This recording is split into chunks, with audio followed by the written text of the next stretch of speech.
stay as quiet as possible, at least during the first 5-10 minutes of the wonderful explanation of our colleague, and enjoy listening about nutrition and sustainability.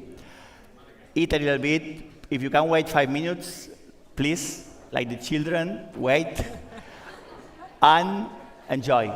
Thank you. And please maintain the silence, because if not, we will not be able to do what we want to do. Thank you. Yeah. Thank you, guys. Good morning, everyone. It's a pleasure to be here today. I'm Julia with a background of clinical nutrition and currently doing my PhD in Australia. We are co-designing digital intervention. We want to do a lifestyle intervention in young adults, and we are mainly focusing on cardiovascular health. I will be quick, just 5 minutes, and then you can jump into breakfast. So I will give you a quick insight on how nutrition and sustainability are very interconnected. If I dream of the perfect future, I dream waking up with a perfectly tailored breakfast aligned to my genetic makeup, my exercise routine aligned to my natural rhythms, a house built with a biophilic design, my hydroponic veggies toxic-free, and optimized temperature and lighting. Although we are not that far, I want to think, this is not the current situation. And I think it's good to make a point on where are we now and when it's in our hands. Our agriculture, it's focused on mono-agriculture crops. This is producing soil erosion, planet unlimited sources, loss of biodiversity. We are losing nutrient content in our food. Not only this, but also an extensive and massive use of pesticides that are contaminating our water, not only oceans, but also our drinking water. Pesticides are everywhere. So this is the Dirty Dozen, the list with the most contaminated fruits and vegetables. So better you buy these ones local and seasonal. And if you can afford them, organic. And also the nutrient content we're losing in our food.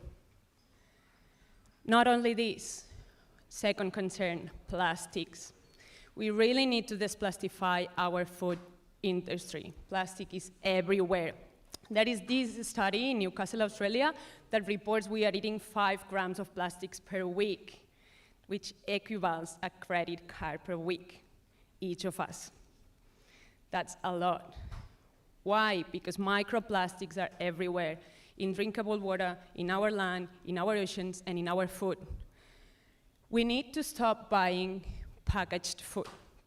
Even if they look like paper, like the ones you have in the tables, they contain this cover of plastics, BPA, BPS, epoxies, or any other polymer that gets degraded in our food with high temperature or long contact. Please avoid as much as possible plastics. Moreover, it's very hard to recycle. More than 50% just goes into oceans or our land. The solution, not to use it.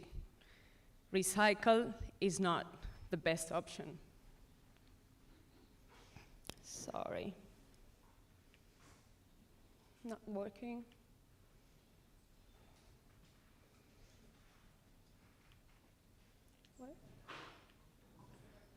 What is?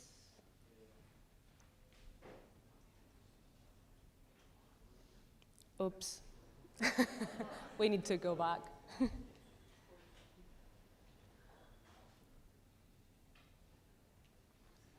Sorry for that. You can have a sweep now.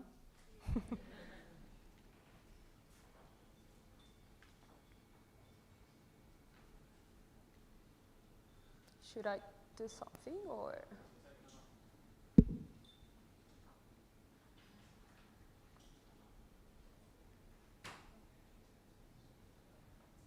Thank you for your attention, guys.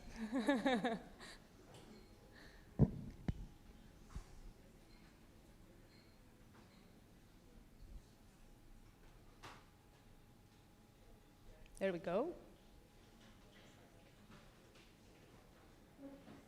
There we go. Third concern, ultra-processed food. Thanks for that. This is the longest definition in science ever. Processed food are also everywhere. The increase of the sales of processed food has increased a huge 43% in the last 13 years. This chemically processed food contain the nutrients in a different structure. They don't do the same functions as whole food matrix. This is just funny. I don't know if you can see. That was if packaging was telling the truth. They are designed to be cost-effective. Low-cost ingredients, high palatability,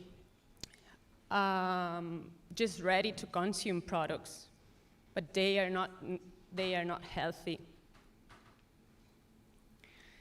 There is a clear association between the consumption of ultra-processed food and diseases, and chronic diseases.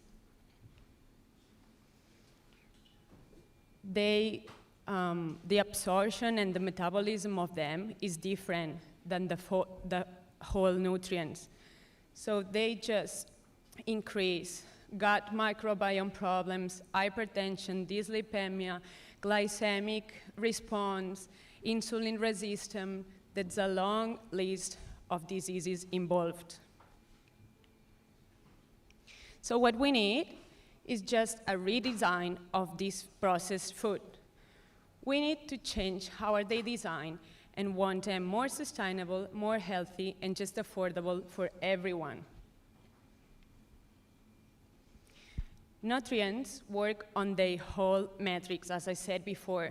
Nutrition is a very complex field, and isolated nutrients do not do the same function as food in the whole matrix.